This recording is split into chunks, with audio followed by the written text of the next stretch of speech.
Hello everyone, how are you. Actually आज मैं ना अपने छत पे वीडियो बना रही हूँ। थोड़ा बैकग्राउंड इशू हो सकता है, प्लीज़ मैनेज। और आज तो मौसम बहुत अच्छा है, थोड़ा मौसम का भी आनंद ले लेते हैं ना। चलो मैं बताती हूँ। आज डे 17 का सेशन में डे 17 के सेशन में सर ने क्या समझाने की कोशिश की थी। हाँ, सबसे पहले मतलब इसमें 5-6 टॉपिक्स थे जो बहुत इंपॉर्टेंट थे। सर ने सबसे पहला जो टॉपिक बताया वो है ना, चूज़ योर ऑन प्रेशर। मतलब जब आप अपना प्रेशर खुद चूज़ करते हो ना, तो फिर आप लाइफ में ग्रो डेफिनेटली करते हो। लेकिन जब दुनिया वालों का प्रेशर आप लेकर चलते हो ना, तो फिर आप टूट कर बिखर जाते हो। चलो इसको एक छोटे से एग्जाम्पल से समझते हैं। आपने अंडा देखा है ना, देखा ही होगा। तो जब अंडा खुद से फूटता है तो उससे नए जीवन की शुरुआत होती है। लेकिन जब उसे दुनिया वाले फोड़ते हैं ना, हम फोड़ते हैं ना, तो फिर वो बेकार बर्बाद हो जाता है। हमारे खाने के लिए काम आता है, लेकिन उससे एक नई जिंदगी बनने वाली थी, वो नहीं बन पाता। राइट, सेम वही चीज़ है। तो खुद का प्रेशर खुद चूज करो। अगर आपको यूपीएससी क्रैक करना है, आपको डॉक्टर बनना है, आपको सेल सीखनी है, एनीथिंग, जब आप खुद के ड्रीम्स के लिए वर्क करना शुरू करते हो ना, तो फिर ये प्रेशर ज़्यादा बेहतर होता है। हाँ, डिफ़िकल्ट होता है लेकिन बेहतर होता है। देन सर ने बताया slow is fast. Slow is fast means आप कुछ भी काम करते हो ना, तो स्लोली स्टार्ट करने की कोशिश करो। ठीक है, ऐसा नहीं कि एक ही बार में आपको सब कुछ चाहिए। अगर आपको एक बार में सब कुछ चाहिए होगा ना, तो थोड़ा आप सोचोगे कि मैं इंस्टाग्राम भी ग्रो कर लूँ, थोड़ा सेल्स भी सीख लूँ, थोड़ा यूपीएससी के बारे में भी पढ़ लूँ, थोड़ा डॉक्टर भी बन लूँ, तो ऐसा नहीं होता, फिर आप कुछ भी नहीं कर पाओगे। इसलिए एक चीज़ पकड़ो, one thing at a time, and उस पर फोकस करो। सर ने अपने बारे में बताया था कि जब वो सेशंस अपने कराते थे ना, तो 300-400 लोग ही आते थे और 1000 लोगों की सीट हॉल बुक कराते थे। तो उनके एक दोस्त ने सजेस्ट किया कि जितना हो पा रहा है उतना करो, एक चीज़ पे फोकस करो। उससे क्या होता है कि पैसे भी वेस्ट हो रहे हैं ज़्यादा और तुम्हारा काम भी नहीं बन पा रहा है। सर ने ऐसा ही किया, 300-400 लोगों की सीट्स के हॉल बुक कराने लगे और फिर बेहतर होने लगी चीज़ें। एक बार में सब कुछ और बहुत ऊपर जाने की कोशिश मत करो। देन सर ने बताया less is more. Less is more means क्या होता है ना कि हम है ना, मतलब कि जब हम कुछ छोटा कर रहे होते हैं तो हमें लगता है कि हम ये क्या कर रहे हैं, लेकिन जब उसी एक चीज़ को, उसी प्रॉपर चीज़ को, छोटे चीज़ को लगातार करते हैं ना, तो वो बहुत बड़ा बन जाता है और बहुत सही हो जाता है। मतलब छोटा करो लेकिन कमाल करो। मतलब सर कहते हैं ना, वैसा जो भी करो कमाल करो, वही है। उसके बाद सर ने बताया कि why people can't be stable at one thing for long.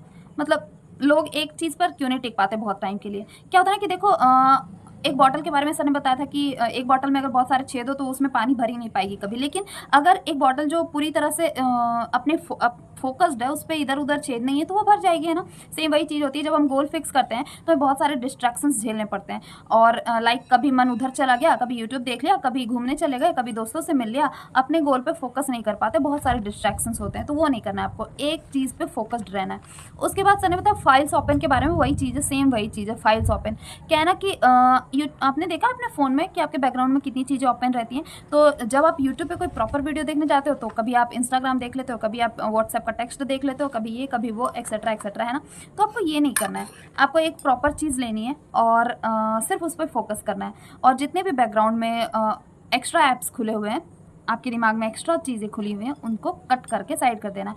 अब उसके बाद सर ने बताया था कि कॉन्सेप्ट ऑफ कंप्लीशन। मतलब बहुत सारे फाइल्स ओपन रहते हैं, तो क्या होता है कि कभी मन करता है कि उससे भी मिलना था, वो भी पूरा कर लो, कभी मन करता है इंस्टाग्राम पे वीडियो भी डालना था, वो भी डाल लो, कभी मन करता है कॉलिंग भी करनी थी, वो भी कर लो, कभी मन करता है एक बुक पढ़नी थी, वो भी पढ़ लो। तो ऐसा नहीं करना है, आपको एक टाइम में एक ही चीज़ करनी है। लाइक आपको घर खरीदना है, उसकी टेंशन अभी से है, या फिर रोज़ है उसकी टेंशन, तो रोज़ नहीं लेना। आपको क्या करना है कि आपको है ना एक डेट डाल देनी है कि हाँ मैं इतने तारीख को घर ले लूँगा, फिलहाल अभी नहीं है वो कैपेबिलिटी, तो उस फाइल को बंद कर देते हैं। आपको कहीं जॉब लेनी है या फिर आपको कहीं प्रॉपर घूमने जाना है, एक डेट डाल दो और तब तक के लिए उस फाइल को बंद कर दो। ठीक है, समझ आ रही है बातें। उसके बाद क्या है ना कि आपने देखा कि कैप्टन कूल के बारे में सुना है, MS धोनी, महेंद्र सिंह धोनी। जब वो छक्का मारने जाते हैं ना, उसके पहले बहुत काम होते हैं, लेकिन उनके ऊपर कितना प्रेशर होगा आप सोच सकते हो। बहुत ज़्यादा प्रेशर होता है, पर उस वक्त वो ये जानते हैं कि फाइल्स को कैसे मेंटेन करना है। वो अपनी सारी फाइलें बंद कर देते हैं और सिर्फ एक फाइल को खोल के रखते हैं कि बैटिंग मुझे करनी है, रिजल्ट कुछ भी आए मुझे फ़र्क नहीं पड़ता। इसीलिए वो कैप्टन कूल हैं, मतलब वो फाइल्स को मैनेज करना जानते हैं। उसके बाद सर ने बताया कि जब वो छक्का मारने जाते हैं, मस्त छक्का मार के आ जाते हैं, रिलैक्स हो जाते हैं, उसके बाद उनका प्रेशर खुद ही खत्म हो जाता है। और बड़े बड़े जो लोग हैं ना, ये करना जानते हैं, उनको पता होता है कि कौन से टाइम पे कौन सी चीज़ करनी है, जो मेंटेन डायरी में आती है। मतलब जब आप डायरी मेंटेन करते हो, चीज़ों को राइट करते हो, राइट डाउन करते हो, उसके बाद उसके अकॉर्डिंग करते हो, जब आपने जो चीज़ डिसाइड की है जब होने की, तभी कंप्लीट करते हो, तो ये चीज़ें बहुत इफेक्टिव होती हैं। और जितने भी रिच पर्सन हैं ये चीज़ें फॉलो करते हैं। अब देखो सर ने है ना एक चीज़ और कही थी कि आपको है ना 10 अफर्मेशंस नहीं, कमिटमेंट्स लेने हैं जो एक्शनेबल हो, ठीक है। 10 कमिटमेंट्स आपको लेने हैं जो एक्शनेबल हो और रियल हो। लाइक आपने डिसाइड कर लिया कि मुझे आज से कल से मतलब नेक्स्ट डे से 5 बजे उठना है, तो वो आपका ध्यान रहेगा दिमाग में कि हाँ 5 बजे उठना है। उसके बाद एक्सरसाइज करना है, योगा वगैरह जो जो करना है, ठीक है। उसके बाद आपने कुछ और डिसाइड कर लिया कि मुझे है ना डेली अपना 1 घंटे का इंग्लिश स्पीकिंग कोर्स करना है, ये डिसाइड हो गया। इस तरह से 10 कमिटमेंट्स आपको लेने हैं और सिर्फ उनमें फोकस करना है। पता है इसका बेनिफिट क्या होगा कि आपको है ना दुनिया की इधर उधर की बातों पे ध्यान नहीं जाएगा, आपका माइंड डिस्ट्रैक्ट नहीं होगा, डिप्रेशन, एंग्जाइटी ये सब की तो बात ही नहीं आएगी। तो आप जब प्रॉपर इन सब चीज़ों को लेकर लिखकर काम करोगे ना, तो गोल्स पे फोकस करने में आपको आसानी हो जाएगी। खैर सर ने सबसे लास्ट में बताया कि देखो कुछ भी बुरा होता है अच्छा होता है, इतना टेंशन नहीं लेना है, क्योंकि जो भगवान जी ऊपर बैठे ना वो CEO हैं और हम लोग हैं ना उनके एम्प्लॉय हैं। तो एक बात बताओ, जब भी मतलब कंपनी में कोई टेंशन आती है, सबसे ज़्यादा किसको सोचना पड़ता है? बॉस को। एम्प्लॉयज़ का क्या है, जो काम दिया वो करना है ना। तो सेम सारी चीज़ें ऊपर वाले को सौंप दो और राधे राधे बोलो और मस्त अपना काम करो। That's it guys. अगर आपको मेरी वीडियो पसंद आई, लाइक शेयर सब्सक्राइब करना। बाय बाय एंड कमेंट जरूर करना।